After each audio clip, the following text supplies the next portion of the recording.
سلامونه دوستانو د پاکستان بنو په عدالت کې یم.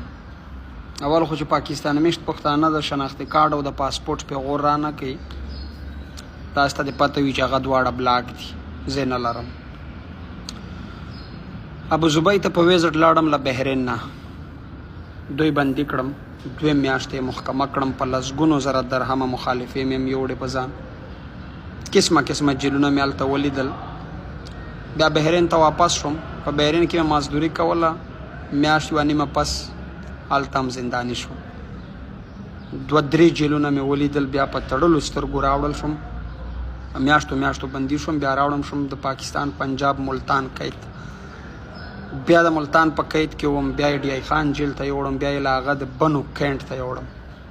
د بنو کینټ نه خوشی شوم. په هر جیل کې، په یو جیل کې چې زما سره څه شوي دي، په هغه ځان ته ځانګړی کتاب لیکل کېږي چې دننه کومه رویه زما سره شوې ده. خوشی شوم. بیا په روژه کې ونیول شوم. 14 ورځې مې بیا د بنو په سنټر جیل کې تېرې کړې. بیا چې هلته زما سره څه شوي دي، په هغه زه شاهد یم. خوشی شوم. بیا ونیول شوم د میرلی جیل ته. میرلی جیل ته منتقل شوم. د هغه ځای نه بیرته یوړل شوم میرانشاه ته. د میرانشاه په پولیس سیول جیل کې تقریبا څه وخت ایثار شو، بیا بیرته خوشي شو. د هغه نه پس د وخت تېرېدو مقدمې کومې دي، غداري، دهشتګردي، نور داسې چې څومره غټې سختې دفعې دي، دا ټولې په ما لګول شوي دي. بیا له هغه پس بیرته ونیول شوم تقریبا په پېښور کې. د څو ورځې پس یې له پېښوره بیا یوړم د پېښور د جیل نه وزیرستان ته، دوسلی او ډمډیل جیلونه.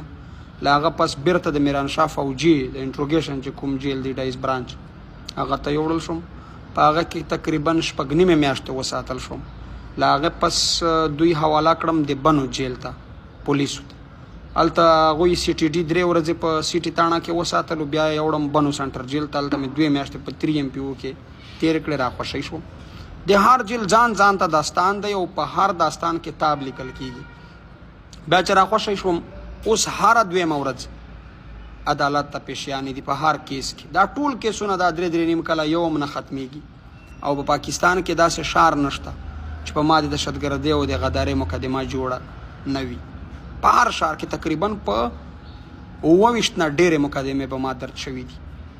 اوس سوال دا دی چې آیا د آرمي سکول سټوډنټان ما وژلي دي؟ په کوټه کې وکیلان ما وژلي دي؟ آیا د بجوړ او د مومندو په مدرسو به مونه ما ورولي دي؟ د سوات او د وزیرستان د بجوړ، د خیبر او د مومند او د اورکزوي خویندې میندې ما تر سره کړي دي؟ آیا افیا صدیقي مونږ خرڅه کړې ده؟ آیا ژوندي پښتانه چې پرویز مشرف په خپل کتاب کې لیکلي دي هغه ما خرڅ کړي دي؟ آیا په آسټرالیا کې د پیزې او دغه مارکیټونه مونږ خلاص کړي دي؟ نه.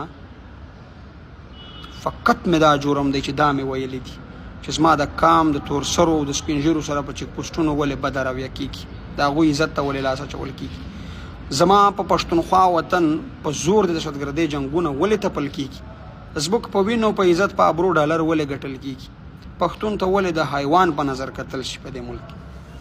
په دې وجه دا صرف د پښتون ژغورنې غورځنګ د یوه عام وګړي سټوري چې ما در سره په لنډو ټکو کې نن عدالت ته راغلی یم، را په زړه شوه. هره ورځ راځو، سهار راشم، دا دی تر مازدیګره 2 بجې دي د ماسپښین. فقط کله وایي سرکاري وکیل نشته، کله وایي PA نشته، کله وایي جج نشته. نو دا پاکستان او دا په پاکستان کې د پښتنو حال.